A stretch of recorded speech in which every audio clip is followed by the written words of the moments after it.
Les agrumes pays sur la voie de la relance. Fortement concurrencés par l'importation, les agrumiculteurs réunionnais cherchent les moyens de démarquer leur production. Pour ce faire, beaucoup d'entre eux s'orientent en effet vers des techniques de production respectueuses de l'environnement qui font appel à des méthodes agroécologiques de protection. Ça, il faut le savoir, parce que le consommateur, à terme, pourra acheter donc des fruits pays qui seront plus sains, qui auront donc très peu de résidus de pesticides, ce qui n'est pas le cas des fruits importés, puisque dans les pays où on importe, on fait venir les agrumes, on peut utiliser des produits qui sont totalement interdits en France et en Europe. Donc déjà chez nous, on a une législation qui nous permet d'éviter d'utiliser des produits trop toxiques. Et en plus, on a des producteurs qui ont la volonté de s'orienter vers des techniques de production faisant appel à un minimum de pesticides, voire certains qui vraiment pratiquent ce qu'on appelle de l'agriculture biologique. L'avenir de l'agrumiculture réunionnaise passe donc par une production propre, sans pesticides. Un objectif soutenu par le projet Agrumed.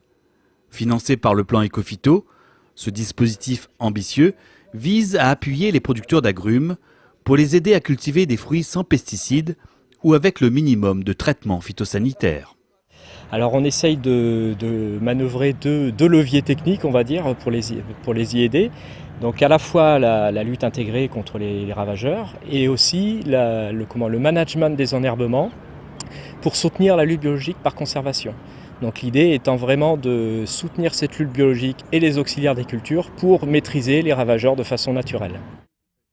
On essaye de voir quelle est la meilleure gestion des enherbements spontanés qui permettront de ramener des fleurs intéressantes pour offrir abri et nourriture aux auxiliaires.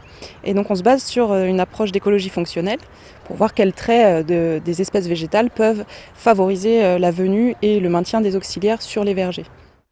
Une gestion de l'enherbement, adaptée aussi bien au niveau des pratiques que de la fréquence de ces pratiques, peut en effet permettre d'orienter une flore utile à la lutte biologique. Et alors ce qui est intéressant, c'est que malgré les coupes régulières de l'enherbement, ces plantes-là sont à nouveau là régulièrement et offrent les services de nourriture pour les auxiliaires de façon quasiment permanente.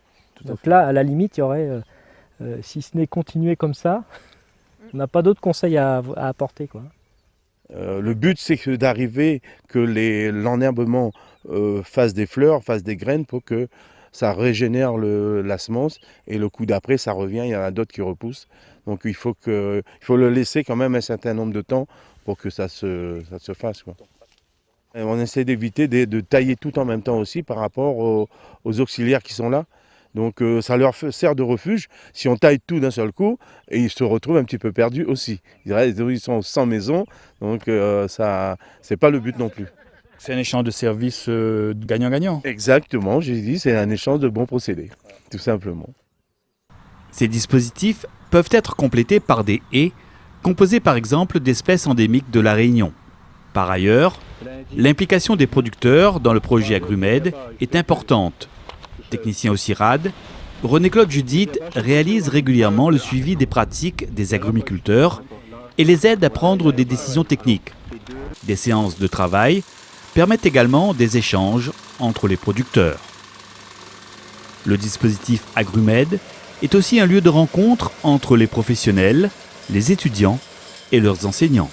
Des groupes d'élèves du lycée agricole viennent régulièrement sur nos parcelles, ainsi que des techniciens en formation et des universitaires, tout simplement parce qu'ils trouvent un lieu d'études privilégié sur nos parcelles dans le cadre du dispositif. D'une part, en fait, ils peuvent voir le travail qu'on fait par rapport à la gestion de l'enherbement et tous les aspects que cela apporte aux cultures, mais aussi voir ce qu'il y a en entomologie, en malherbologie et tous les services écosystémiques qui est mis en avant dans le cadre du dispositif Agrumed. L'un des objectifs d'Agrumed est également de fournir des outils d'aide à la décision pour les producteurs. Notamment, ces outils vont nous permettre d'évaluer les performances des systèmes de culture de ces producteurs, à la fois sur les performances agronomiques, économiques, mais aussi environnementales. Et l'implication des producteurs dès le début des démarches est importante parce que ça permet de considérer leurs contraintes et notamment d'être à l'écoute de leurs besoins.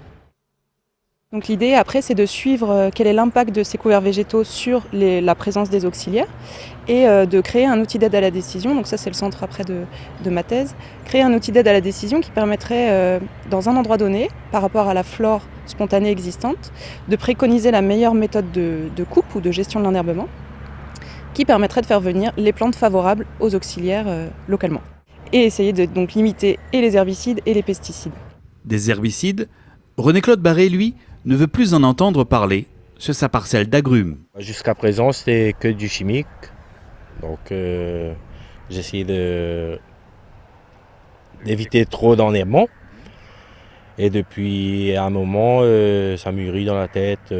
J'essaie de réfléchir à un enherbement. Mais bon, je voudrais un enherbement quand même assez intéressant au niveau pour les auxiliaires, les abeilles. Et voilà.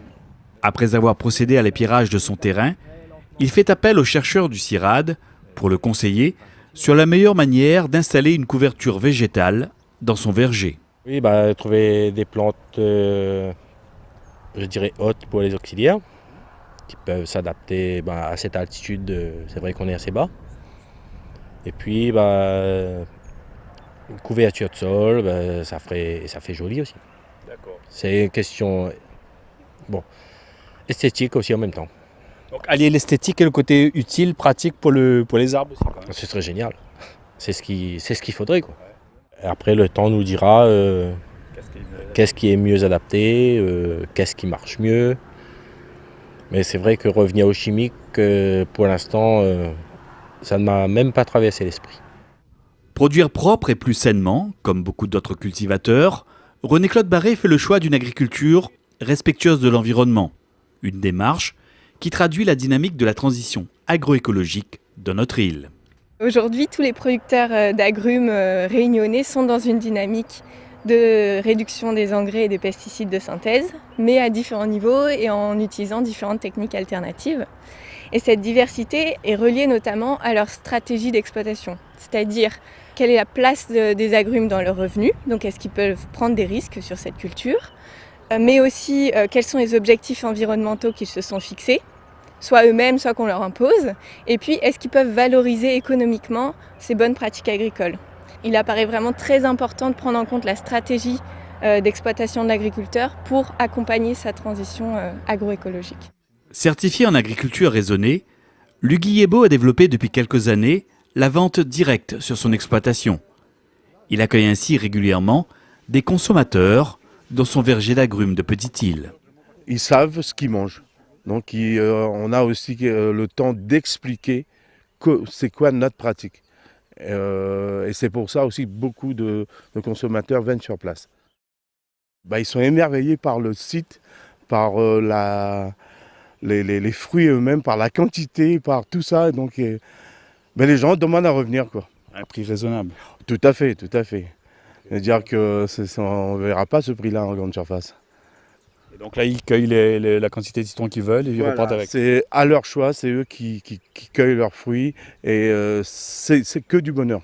Que du bonheur. Les gens, ils sont émerveillés quand ils partent.